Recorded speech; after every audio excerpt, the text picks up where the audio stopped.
civilization dies, put it down as a suicide. We are in the grip of an ideology that disowns our genius, denounces our success, disdains merit. A few years ago, the then boss of Goldman Sachs explained to me the main reason he thought the firm had risen to such a dominant position in global investment banking over the previous half-century. At the start of that period, banking was still dominated by a blue-blood class. In London especially, where I began my career in finance, the city was a place in which, in a still heavily regulated market, a slot in one of the big institutions was a coveted ticket to a life of riches. But the tickets were available mainly to men from the right sort of background. The rules for identifying and selecting these men were opaque. There was no formal bar on anyone from a particular socio-economic status being admitted to the magic circle. That would have been crass and, even then, illegal. Instead, a complex system of semiotics did the job of weeding out the riffraff. A flattened vowel pronunciation, a vulgar word for lavatory, the wrong sort of shoes, and you were excluded without even understanding why. In Britain, the system's overseers had an acronym by which the untouchables were designated, cocked, for not quite our class, dear. Goldman came along and cut through this thicket of asinine, self-perpetuating privilege. It simply hired the best people for the job, however they spoke, whatever they looked like. As long as you were smart, driven, ruthless and committed to making money and beating the living daylights out of the competition, you were in. It worked. I was reminded of this when I read last week that employees at Goldman have recently been encouraged by their leaders to embrace a full rainbow range of pronouns when identifying themselves in communications, including such neologisms as ze, zir, and zemself. It's a small thing, another little step down in the long, steady descent of Goldman, which I'm told still hires a good number of people of genuine talent, alongside the rising numbers of identity box checking drones who help enforce the unspoken rules of woke compliance. We might dismiss it as another piece of ludicrous public relations messaging designed to keep social media stormtroopers at bay. But I prefer the story I heard recently of a British Army officer who, finding himself seconded to a suitably modern government department and faced with a similar instruction to identify his pronouns, promptly circulated a memo to colleagues with the declaration that his preferred pronouns were Colonel and Sir.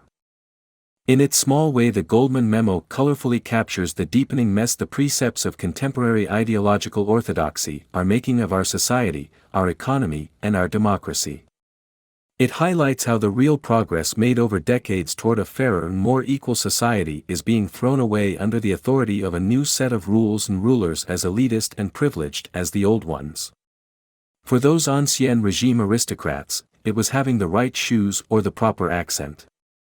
For today's, it is adherence to the constantly changing rules of ideologically approved thought and language. It was thanks to the radical meritocracy and audacious dynamism of institutions like Goldman that we were able to dismantle so much of the authority of elite power structures that restrained us from fulfilling our potential.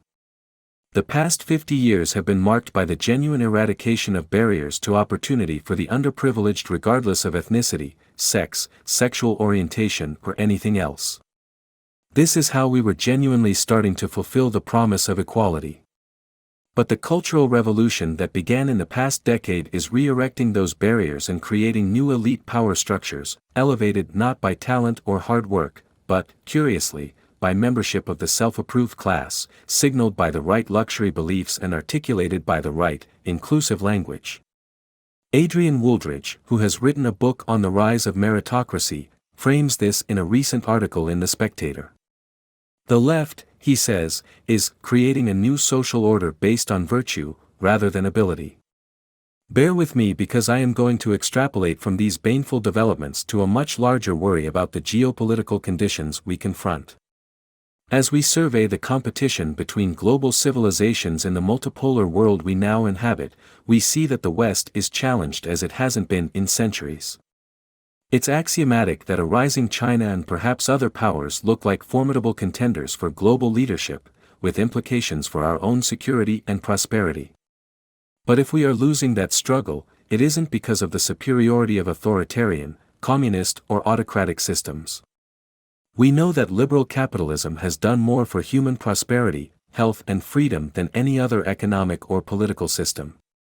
If we are losing, it is because we are losing our soul, our sense of purpose as a society, our identity as a civilization. We in the West are in the grip of an ideology that disowns our genius, denounces our success, disdains merit, elevates victimhood, embraces societal self-loathing and enforces it all in a web of exclusionary and authoritarian rules, large and small.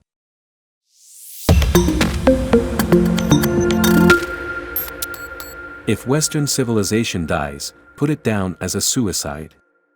We are in the grip of an ideology that disowns our genius, denounces our success, disdains merit. A few years ago the then boss of Goldman Sachs explained to me the main reason he thought the firm had risen to such a dominant position in global investment banking over the previous half-century. At the start of that period, banking was still dominated by a blue-blood class.